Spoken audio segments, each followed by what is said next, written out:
Well NPL 2024 तो खत्म हो गया, लेकिन उसके बारे में बातें होती रहनी चाहिए बिकॉज एक अच्छा इवेंट था। और उस अच्छे इवेंट की तरफ जब नजर डाली मैंने तो मुझे लगा यार इस टीम में या इन बहुत सारी टीम्स में बहुत सारे ऐसे प्लेयर हैं जो अच्छे प्लेयर्स हैं। सो बेस्ट एनपीएल 11 क्या होगी?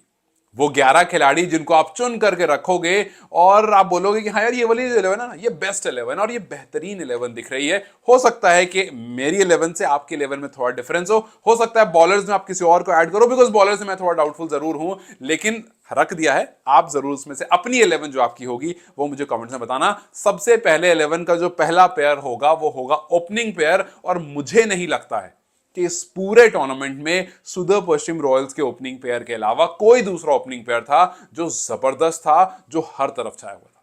एक नाम सैफ अली जायब, जो कि एमवीपी रहे इस टूर्नामेंट के, मोस्ट वैल्यूएबल प्लेयर रहे इस टूर्नामेंट के।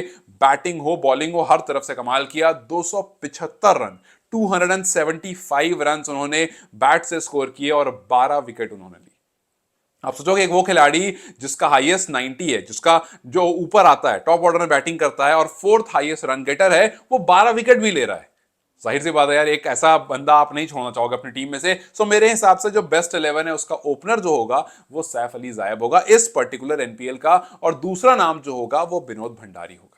देखिए विनोद भंडारी ने इस एनपीएल में बहुत कुछ शेक कर दिया। इस एनपीएल में बहुत लोगों की जबान जो है वो अब विनोद भंडारी कर रही है बिकॉज विनोद की जो परफॉर्मेंस आई है और खास करके शुरू के ओवर्स में जिस तरह से वो रन बनाते हैं, वहां पर ऐसा हो गया है कि लोग अब चाह रहे हैं कि हम और देखें विनोद भंडारी को। सो मुझे लगता है सैफ के साथ बिना विनोद को रखे एक अच्छा ओपनिंग प्लेयर नहीं बनता। हो सकता है आप में से कुछ लोग कहो कि यार मार्टिन गप्टिल इतना बड़ा नाम है, उनको क्यों नहीं रख रहे हो, और भी खिलाड़ी हैं, बट हम सिर्फ और सिर्फ परफॉर्मेंस बेसिस से बात कर रहे हैं जो इस पर्टिकुलर एनपीएल में परफॉर्मेंस आई है। विनोद भंडारी जिन्होंने 9 मैचेस खेले, 235 रन, ये भी टॉप 10 रन गेटर में थे, 6 पोजीशन पर थे। सो हाईएस्ट रन गेटर में 6 पोजीशन पर इनका नाम है, 58 इनका हाईएस्ट था। और जिस तरह से पावर प्लेज में, हालांकि एक चीज हमने विनोद में जरूर देखी कि पावर प्ले के बाद थोड़ा सा स्लो हो जाते हैं, लेकिन पावर प्ले तक वो काम कर देना सैफ जैब के साथ मिल करके काफी बार हमने देखा कि वो टीम काफी ज्यादा स्ट्रांग लगने लगी बिकॉज अच्छी ओपनिंग पार्टनरशिप मिली। And that is the reason मैं विनोद भंडारी को दूसरे नंबर पर रखूंगा। तीसरे नंबर पर रहेंगे लहिरू मिलांथा, जिन्होंने जनकपुर वोल्स को संभाला, संभालते हुए चले, शुरुआत में भी एंड में भी, जहां पर सबसे ज्यादा जरूरत थी उस मैच में भी, बीच में थोड़ा लड़खड़ाए जरूर, बट उसके बावजूद टूर्नामेंट के हाईएस्ट रन गेटर बन गए। 293 रन इस टूर्नामेंट में लहिरू मिलांथा के नाम पर। और मुझे नहीं लगता है कि जिस तरह से मिलांथा ने खेला वो किसी भी टीम में होते तो वो टीम कमजोर फील करती। जिस तरह से रोहित पौडेल खेल रहे थे उसी तरह से लहिरू मिलांथा भी खेल रहे थे, बस फर्क इतना हुआ कि लहिरू के साथ और भी प्लेयर्स थे जिन्होंने उनकी परफॉर्मेंस को और चांद लगाया, फिर उनकी टीम को और सपोर्ट दिया और वो टीम जो है वो टूर्नामेंट जीत गई। रोहित पौडेल के साथ कोई नहीं था और रोहित पौडेल की जो परफॉर्मेंस थी वो परफॉर्मेंस उनको टीम में जरूर रखती है। Rohit Paudel at number 4 after Lahiru Milantha because 279 run. Nepal के प्लेयर्स में आप देखोगे सबसे ज्यादा रन किसी के पास हैं तो ऑब्वियसली रोहित पौडेल के पास हैं, और सिर्फ 7 मैचेस में। देखो बाकी हम जो बात कर रहे हैं मिलांथा की या फिर किसी की, वो 9 या 10 मैचेस में है, लेकिन रोहित पौडेल सिर्फ और सिर्फ 7 मैचेस में 279 रन। एक वेल डिजर्व सेंचुरी मिस हो गई थी, 95 उनका हाईएस्ट था और सेकंड हाईएस्ट रन गेटर है। तो जाहिर सी बात है आप इनको टीम में से तो बाहर नहीं करोगे। अब अगला नाम आता है, यहां पर थोड़ा सा कंफ्यूजन जरूर आता है बहुत लोगों के दिमाग में, जिमी नीशम मेरे हिसाब से। कुछ लोग विल बॉसिस्टो को हो सकता है रख सकते हैं, गेंदबाजी में 6 विकेट ली थी और बैटिंग भी ऑलमोस्ट हर मैच में ठीक ठाक कर रहे थे, बट जिमी नीशम यार, जिमी नीशम जिस तरह से आए, जिस तरह से शुरुआत की, जिस तरह से रन्स मारना शुरू करा और जिस तरह से छक्के पर छक्का लगा करके उन्होंने कहा कि देखो जी, दो तरीके हैं खेलने के, चाहे तो आप रुक कर खेलो और या तो आप हिट करके खेलो। इस पर्टिकुलर मैदान पे मैं रुक करके नहीं खेल सकता हूं बिकॉज यहां पर बॉल फंस कर आ रही है, तो मेरी स्ट्रेंथ है, मैं उसी के साथ जाऊंगा, और उसी ने मुझे सक्सेस भी दिलाया है। हालांकि कुछ क्रूशल मैचेस में जैसे फाइनल मैच में वो नहीं चले, लेकिन जब तक वो आए थे तब तक काम पूरा हो चुका था, तो चलेगा। बिकॉज उससे पहले लास्ट 3 मैच आप देखो फाइनल हटा करके तो 40% रन जिमी नीशम के थे। सो यस, जिमी नीशम मेरे हिसाब से रोहित पौडेल के बाद अगला नंबर उनका ही आता है बिकॉज 9 मैचेस में आप 247 रन स्कोर करते हो, 65 आपका हाईएस्ट होता है, आप टॉप 5 रन गेटर में आते हो, तो और 7 विकेट भी आपके पास है, तो आप बॉलिंग करके भी दे दोगे। सो जाहिर सी बात है कि ये सब मिला करके बताता है कि you have to be there. Rohit Paudel की भी विकेट्स हैं, उनका मिस नहीं करेंगे, यस उनकी भी विकेट्स हैं, सो दैट्स आल्सो रीजन कि वो इस टीम में है। आई नो कि कुछ लोग विल बॉसिस्टो कहेंगे बिकॉज यार अच्छी गेंदबाजी की, रन्स भी ठीक ठाक मारे हैं, बट आई थिंक कि जिमी नीशम थोड़ा सा एज रखते हैं, और जब तक आप बॉसिस्टो तक आगे, आपके पास कुशल मल्ला एक नाम है जिनको आप मिस नहीं करना चाहोगे। सो आई थिंक कि बॉसिस्टो इस टीम में जगह नहीं बन पा रही उनकी, बट यस कुशल मल्ला, हालांकि आप ऑर्डर चेंज कर सकते हो, मल्ला को ऊपर और नीशम को नीचे, लेकिन हाँ Kushal Malla 9th highest run getter, 8 match में 223 रन और 9 विकेट इनके पास, 72 इनका हाईएस्ट। और जिस तरह से, जिस इंटेंट से कुशल मल्ला ने इस नेपाल प्रीमियर लीग में खेला है, बहुत सारे नेपाल के फैंस बहुत टाइम से इंतजार कर रहे थे कि यार कुशल रन्स मारो।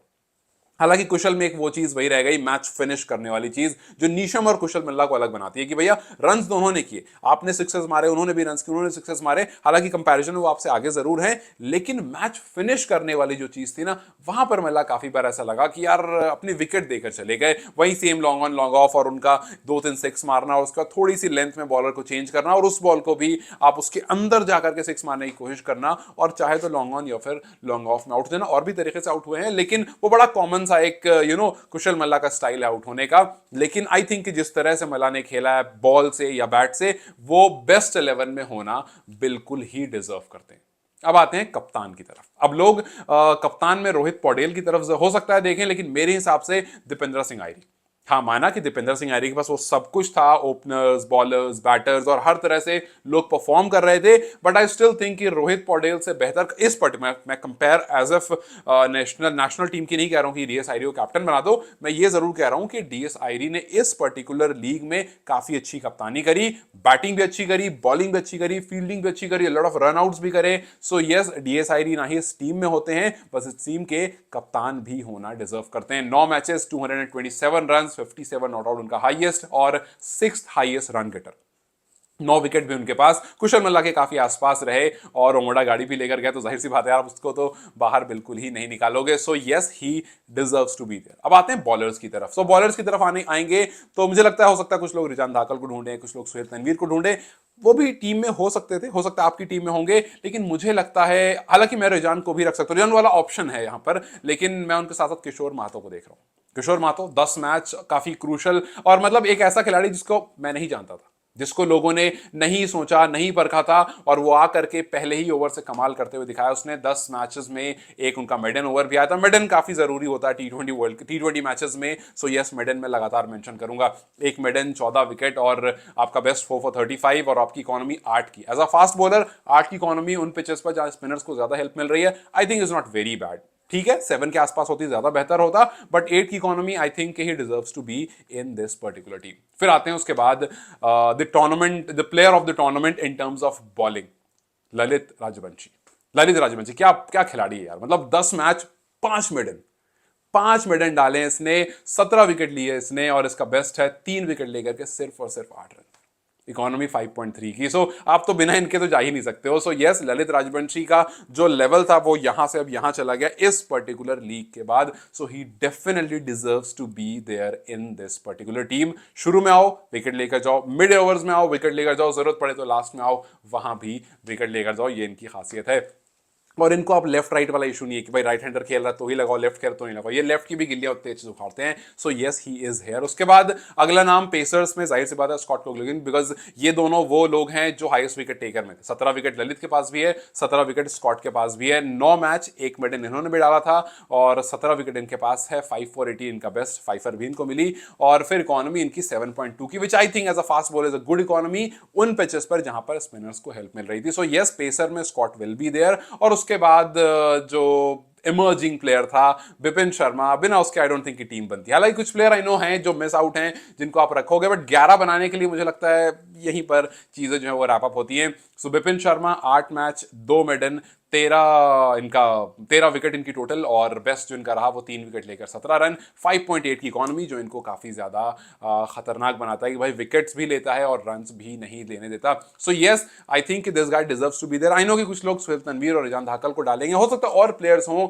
और स्पिनर्स हों जिनको आप टीम में रखो, लेकिन मुझे लगता है 11 की तरफ जब आप आओगे तो शायद यहां पर आकर के 11 खत्म हो रही है, बट हो सकता है आप किसी पेसर को इसमें से हटाओ और किसी और पेसर को इसमें से रखो। सो यस, मैं आपसे जरूर पूछूंगा कि अगर आप बेस्ट 11 बनाते हो इस पर्टिकुलर एनपीएल की, इस पर्टिकुलर एनपीएल 2024 की, तो वो एनपीएल की बेस्ट 11 आपकी क्या होगी? क्या आप इसी के साथ जाओगे या कोई और ओपनर ढूंढोगे या मिडिल ऑर्डर में कोई चेंजेस करोगे या फिर आप लास्ट में आकर कोई चेंज करोगे? मे बी आप किसी इंटरनेशनल प्लेयर को डालना चाहो, मे बी आप रवि बोपारा को डालो या हो सकता है किसी और प्लेयर को डालो, बट मेरे हिसाब से तो ये फाइनल है। और आपके हिसाब से क्या है मुझे कमेंट्स में जरूर बताएं। टिल देन आई थिंक ये डिजर्विंग एक वीडियो थी, और इसके बाद एक और वीडियो मैं लेकर आऊंगा जिसमें बाद में बताऊंगा, यहां नहीं बताऊंगा, एक और वीडियो लेकर आऊंगा और उसको दूसरे एंगल से कवर करेंगे। But I think this was that one topic जो मैं चाहता था कि जब एनपीएल खत्म हो तो उसमें से बेस्ट 11 निकाल करके और उसके बारे में बात करूं। खैर, आपकी बेस्ट 11 क्या होगी मुझे कमेंट्स में जरूर बताएं। Till then you guys take care, I will see you very soon.